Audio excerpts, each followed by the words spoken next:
kadang suka kagum gitu ya, amazed gitu, kenapa sih umat Islam itu kok begitu segitunya gitu mencintai baginda Rasulullah, menghormati, mengagung-agungkan gitu ya, tapi di satu sisi juga mereka nggak terjebak dalam terus jadi menuhankan gitu, tapi tetap apa ya, mengakui sebagai utusan Allah. Itu yang menariknya itu sih Pak Ustadz, kok bisa seperti itu gitu. Dan mungkin saya juga bertanya-tanya gitu ya, kenapa Rasulullah bisa jadi makhluk ciptaan Allah, mungkin manusia yang paling sempurna ya gitu. Itu yang sering saya bertanya gitu, kenapa bisa berakhlak Al-Quran gitu. أعوذ بالله من الشيطان الرجيم بسم الله الرحمن الرحيم. Baik, di sini sudah hadir tamu kita yaitu Dr. Gigi Karisa Grani MM AAAK. Jazakillah khair Bu Dokter atas kehadirannya pada malam hari ini. Terima kasih Bu Dokter. Oh iya baik.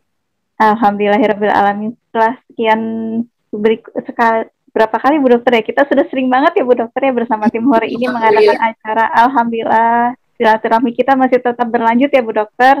Alhamdulillahirrahmanirrahim. Baik, pada malam hari ini kita di sini hadir semua di dalam live YouTube-nya Dengzul ya. Dengzul ini berdomisili di Mekah. Jadi buat siapapun di sini ibu bapak semua yang sudah hadir pada malam hari ini di live Zoom maupun di yang hadir pada saat live YouTube, silakan jangan lupa untuk di subscribe ya channelnya Dengzul. Oke, baik. Baik, langsung saja ya Bu Dokter. Kali ini kita akan melanjutkan acara berikutnya yaitu dialog interaktif antara Ustadz Dudung Abdul Ghani dengan Bu Dokter Gigi Karisa Grani. Saya persilakan. Ya, terima kasih. Bismillahirrahmanirrahim. Assalamualaikum warahmatullahi wabarakatuh. Pak Ustadz, ya juga teman-teman tim Pore dan para pemirsa yang ada di YouTube-nya Bang Dael ya, Daengzul. Apa jelas ya Mbak Dini suara saya? Iya, jelas. Jelas ya. Enggak kurang keras, cukup ya? Cukup. Ya, alhamdulillah, senang banget, bersyukur banget kalau hari ini boleh mengikuti kajian di tim Pore. Temanya nih sampai nggak sabar nunggu tanggal 19 gitu. Ya, karena walaupun udah punya, alhamdulillah, ada yang ngasih, ada yang beli sendiri gitu ya, buku-buku tentang Nabi Muhammad gitu ya. Tadi benar kata Pak Ustadz, karena kita gimana ya saya supaya bisa mencintai Rasulullah gitu. Mungkin ya tadi karena kan saya juga baru ya dalam Islam ini, baru belum sampai 2 tahun gitu. Jadi kadang suka kagum gitu ya, amazed gitu, kenapa sih umat Islam itu kok begitu segitunya gitu mencintai baginda Rasulullah, menghormati, mengagung-agungkan gitu ya, tapi di satu sisi juga mereka nggak terjebak dalam terus jadi menuhankan gitu, tapi tetap apa ya, mengakui sebagai utusan Allah. Itu yang menariknya itu sih Pak Ustadz, kok bisa seperti itu gitu. Dan mungkin saya juga bertanya-tanya gitu ya, kenapa Rasulullah bisa jadi makhluk ciptaan Allah, mungkin manusia yang paling sempurna ya gitu. Itu yang sering saya bertanya gitu, kenapa bisa berakhlak Al-Quran gitu. Dan saya membaca gitu, ada salah satunya dikatakan peristiwa ketika malaikat Jibril membelah dada Nabi Muhammad, kemudian membasuh dengan air zam-zam sekitar 4 kali, umur 4, umur 10, sebelum mendapat wahyu kenabian, lalu terakhir sebelum peristiwa Isra Mi'raj. Mungkin itu dulu Pak Ustadz pertanyaannya, apa betul kisah itu gitu? Karena oh pantas aja namanya. Berarti ini udah ada proses tanda kutip di bedah gitu ya, dikasih hatinya baru gitu. Apa seperti itu yang ada di bayangan saya gitu saat itu, sampai kok Rasulullah bisa segitu sempurnanya gitu. Mungkin mohon penjelasan itu dulu Pak Ustadz. Terima kasih.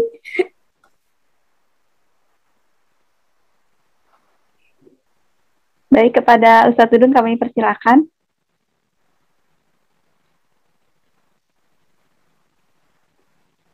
mic-nya itu mungkin. Baik. Ya, subhanallah, karunia Allah ya. Saya sendiri sangat bersyukur bisa berdialog dengan Mbak Karissa. Ya, kalau bicara tentang sirah sejarah Rasulullah SAW, memang sudah tersedia banyak buku-buku literatur ya tentang dari mulai lahirnya Rasulullah sampai ke wafatnya Rasulullah SAW.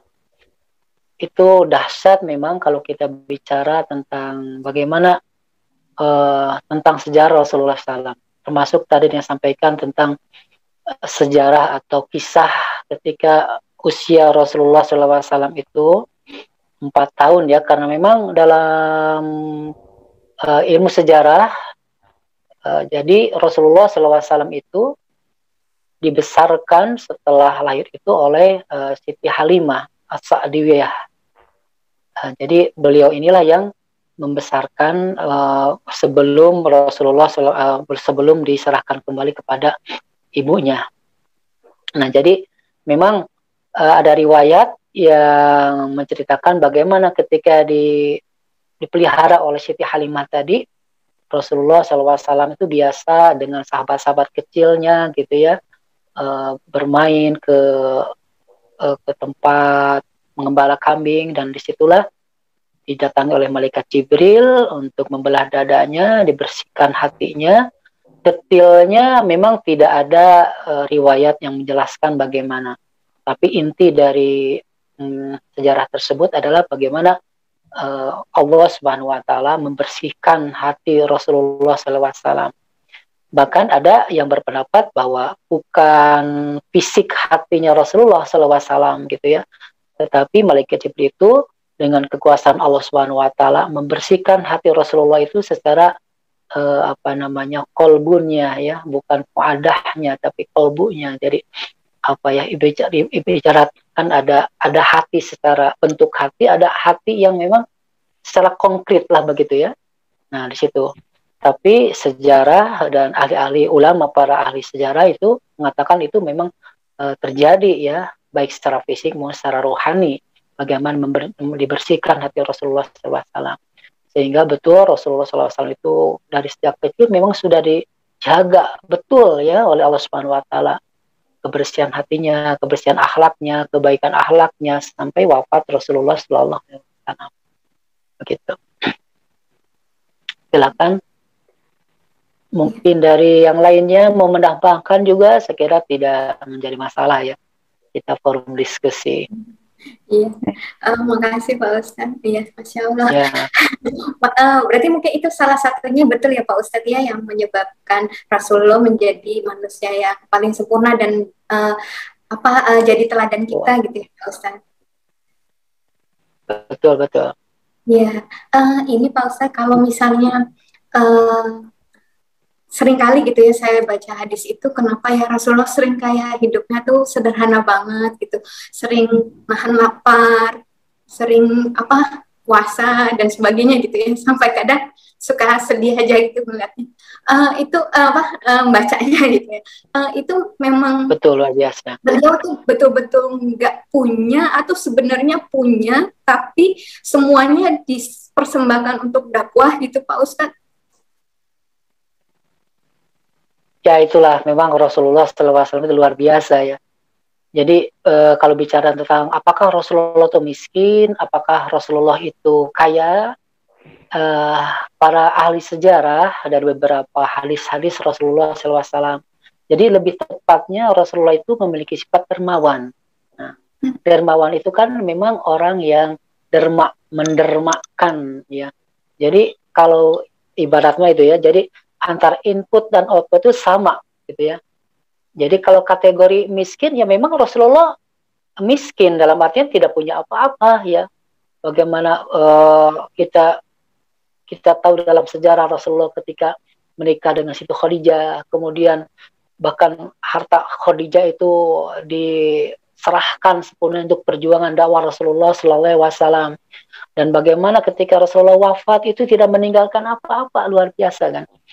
Nah, tetapi bukan berarti Rasulullah tidak punya apa-apa, sebab Rasulullah juga, beliau itu dikenal sebagai pribadi yang atau apa profesi pedagang ya. Bagaimana Rasulullah ketika nikah dengan Siti Khadijah itu seorang profesional ya, seorang yang ahli dagang. Diriwayatkan Rasulullah punya harta. Bahkan diriwayatkan bahwa mas kawin yang menikah dengan Siti Khadijah itu kan sampai 100 unta. Berarti kan mahal kan? Itu luar biasa, Rasulullah punya harta juga. Tetapi ketika punya harta, karena itulah sifatnya Rasulullah itu dermawan, sehingga outputnya didermakan, sehingga kosong lagi, ada lagi, kosong lagi, itulah. Jadi kalau saya lebih tepatnya bukan bicara Rasulullah itu kaya atau miskin, tapi Rasulullah itu adalah punya sifat dermawan. Antara itu dan output itu ya sama ya, digunakan setiap dapat sesuatu, didermakan segala sesuatu, digunakan dalam dakwah. Nah itulah pribadi Rasulullah SAW. Nah tetapi hal ini juga kita bukan berarti mencontoh Rasulullah sepenuhnya seperti itu, karena ada juga hadis yang meriwayatkan bagaimana ketika Rasulullah dengan para sahabat-sahabat kumpul gitu ya, ada sahabat, ya Rasulullah aku ingin seperti engkau, bagaimana seluruh harta saya untuk dibagikan ya, sehingga saya nggak usah untuk keluarga, untuk saya biarkan untuk umat. Nah, termasuk Abu Bakar ini seperti. Tapi apa yang katakan Rasulullah? Wahai umatku, menggunakan hartamu seadil mungkin. Maka Rasulullah SAW dan dalam Islam itu kan sudah diatur sedemikian rupa. Jadi seperti adanya kewajiban zakat, adanya sunnah untuk bersodako, ada sunnah untuk berwakaf, berhibah dan sebagainya. Jadi sehingga lebih ada aturan untuk umatnya begitu. Jadi jangan sampai merasa kecil hati, saya masih punya rumah, saya masih punya kendaraan gitu ya. Apakah tidak mencontoh Rasulullah? Selagi kita menjalankan syariat Islam, ya ketika misalnya harta udah nisab, misalnya kita punya emas 85 gram, berarti saya udah ada zakat, maka tunaikanlah zakatnya. Berarti kita sudah menjalankan sunnah Rasulullah SAW. Sempurnakan dengan sodakohnya, sempurnakan dengan hibahnya atau dengan wakafnya dan lain sebagainya. Saya kira Islam sudah sangat mengatur sedemikian rupa, sehingga insya Allah dengan demikian kita juga meneladani Rasulullah SAW. Begitu. Ya, makasih Pak Ustadz. Itu Pak Ustadz, kan saya belakangan juga sempat buat konten YouTube tentang salah satu menghidupkan sunnah Rasulullah bersiwak. Nah, ada pertanyaan salah satu orang yang komen yang sampai hari ini belum saya jawab sih, karena mungkin saya belum tahu nih, belum ketemu jawabannya gitu. Karena beliau tanya, itu Rasulullah mau bersiwak apa karena di zaman itu belum ada sikat gigi gitu. Nah terus saya jadi berpikir juga, apa mungkin beliau juga makan, katanya kan nggak pernah makan di atas meja, kemudian beliau makan dengan jarinya, ya itu apa karena belum kenal sendok, apa karena belum ada meja makan gitu. Dan sekarang kalau kita sekarang ada itu semua, apakah itu tergantikan gitu Pak Ustadz atau gimana Pak? Mohon pencerahannya. Baik, memang kalau kita bicara sunnah Rasulullah itu ada, kita berbicara tentang amalan itu sebagai konteksnya amalan tersebut atau nilai-nilainya. Ini dua hal ini yang memang tidak boleh dilepaskan gitu. Contoh misalnya dalam hal tadi siwak ya. Siwak ini memang zaman Rasulullah SAW belum ada pasta gigi, belum ada sikat gitu ya. Tapi sampai saat ini pun masih ada ya, kayu siwaknya tuh ada.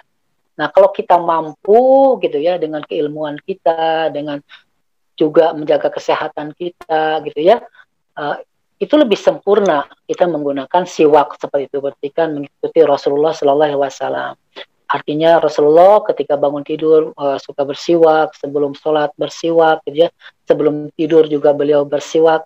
Nah, kalau kita mampu dan ada, kita bisa mengikuti itu begitu ya. Nah, tetapi sebenarnya di situ ada nilai-nilai sunnahnya. Nilai sunnahnya itu apa? Yaitu tadi bahwa Rasulullah itu sangat menjaga kebersihan. Rasulullah itu sangat menjaga bagaimana tubuh ini adalah amanah dari Allah Subhanahu Wa Taala. Sehingga nilai dari siwak itu kan seperti itu. Nah, jangan sampai, mohon maaf misalnya kita fokusnya kepada siwaknya, bentuknya siwak itu, sehingga tidak menjaga kebersihannya. Mohon maaf, misalnya habis siwak terus simpan di mana-mana, di meja, di tempat makan, terus pas mau itu siwak lagi, kan belum tentu bersih, kemudian habis mungkin ada lalat, hingkap, ada bakteri segala macam, jadinya tidak bersih begitu ya. Nah, kalaupun ingin mengamalkan sempurna seperti itu, tentu harus jaga dicuci lagi gitu ya, si siwaknya baru pakai lagi. Kalau sudah agak lama dipotong, itu kan seperti jangan sampai tidak dipotong, tidak dibersihkan sehingga tidak dapat nilai-nilai kebersihannya begitu. Makanya di awal saya sampaikan bahwa ada hal-hal yang memang tidak sesuai zamannya, ada hal yang memang kita tidak bisa mengikuti apa yang 100% dilakukan Rasulullah Shallallahu Alaihi Wasallam ya. Seperti itu. Contoh misalnya juga saya sangat konsisten juga dalam hal bagaimana pakaian Rasulullah, terutama memang laki-laki ya, tidak memanjangkan pakaiannya, jubahnya atau celananya sampai di mata kaki. Nah ini tentu kita harus mengambil dua hal.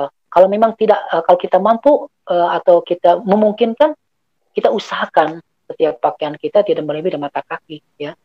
Nah, tetapi esensi di situ juga kan ada nilai-nilai yang diajarkan Rasulullah SAW, yaitu bagaimana kita jangan sampai memuzirkan sesuatu, gitu. Yang kedua, kalau terlalu panjang nanti mudah kena najis. Yang ketiga, tidak ada kesombongan di situ, gitu ya.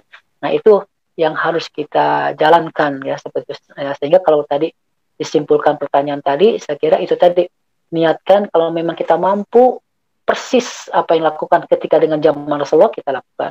Tetapi ketika tidak memungkinkan, mudah-mudahan ketika kita sikat giginya tidak pakai siwak, tidak, tapi memakai pasta gigi, dan pasta gigi ini juga kan hasil ilmu pengetahuan, dan ilmu pengetahuan itu kan berkembang, berkembang, dan itu juga sebagai anugerah juga dari Allah Subhanahu Wa Taala, begitu ya, sehingga diniatkan juga menjaga kebersihannya itu yang dicontohkan Rasulullah Shallallahu Alaihi Wasallam. Maka ada sekarang yang pinter ya bagaimana memadukan sehingga pasta giginya bahan dari siwak. Nah itu salah satu mungkin memadukan antara teknologi, kemudian siwak zaman Rasulullah dan juga esensi kebersihannya itu begitu. Seperti itu Mbak, mudah-mudahan manfaat ya. Terima kasih Pak Ustaz. Iya. Masih boleh 2 pertanyaan lagi Mbak Dini? Iya silakan. Ya nggak apa-apa, masih cukup waktunya dokter. Silakan. Tidak bertanya juga apa-apa, menambahkan juga boleh sih. Iya, iya maaf Pak Ustaz. Mungkin 2 lagi aja Pak Ustaz. Nggak enak nanti kemalaman. Ada hadis itu Pak Ustaz yang waktu tadi tentang tidur Rasulullah gitu ya. Kemudian pernah disampaikan Rasul tertidur sampai mendengkur gitu. Tadi kemudian Bilal biasa suka memberitahukan kalau udah waktunya sholat gitu. Dan saat itu Rasulullah bangun sholat tanpa berwudu. Nah, sementara kalau saya belajar fikih sholat, fikihnya berwudu itu salah satu yang membatalkan wudu itu tidur nyenyak gitu. Itu gimana Pak Ustaz? Mungkin kan memang suka ada yang hadis yang kuat, yang lemah gitu ya Pak Ustaz. Ya, itu mohon penjelasannya Pak Ustaz. Ya memang tentang wudhu ini sudah menjadi sudah menjadi kesepakatan para ulama kalau kita bicara mazhab gitu ya, 4 mazhab yang besar, Syafi'iyah, Hanafiyah, Malikiyah ya. Itu sepakat bahwa kalau sholat itu syaratnya adalah harus berwudhu begitu. Nah, yang menjadi perbedaan adalah tadi ketika kita tertidur begitu ya, ketika tertidurnya kita tidak tahu kualitas atau jenis tidurnya Rasulullah SAW ketika dibangunkan oleh Bilal langsung sholat tidak wudhu dulu kan, kita tidak persisnya. Tapi memang tidur Rasulullah sebelum subuh setelah tahajud itu seperti tidak tidur nyenyak begitu ya. Kalau bahasa di saya ini di Bandung itu sakrejep ya, sakrejep gitu ya, jadi sebentar begitu ya. Nah, kalau dalam mazhab Syafi'iyah memang bahwa tidur yang membatalkan wudhu itu adalah ketika tidur yang memang kehilangan akal tidur gitu ya. Kemudian posisi dalam keadaan bebas. Artinya yang analoginya begini, ada orang ketika Jumatan ya, ketika Jumatan gitu ya. Jumatan kemudian mendengarkan khutbah, kemudian dia tertidur. Ya, tertidur kan. ada yang tertidur, ada yang ngantuk ya, ada yang selenyap gitu ya. Nah, ketika ada orang yang ngantuk, itu kan belum tidur ya, berarti belum membatalkan wudhu. Ketika ada orang yang mungkin berapa detik tertidur gitu sampai gitu, nah selagi duduknya tidak ketika duduknya tegak gitu ya, tidak ada sandaran, maka dipastikan tidak ada ada kalau bahasanya buang angin gitu ya, berarti tidak batal wudhunya. Tapi ketika sudah tertidur misalnya, mohon maaf ini ada laki-laki Jumatan pas dengar khutbah sampai tidur terlentang tidur terlentang begitu ya, sampai ngorok misalnya, nah itu mau batal karena sudah tidur dalam kemungkinan buang anginnya ada gitu. Nah, jadi kalau bicara tadi tentang Rasulullah SAW ketika bangun tidur langsung sholat, itu memang konteks hadisnya itu berbeda pendapat ya, karena tidak bisa memastikan ditidur itu seperti apa begitu ya.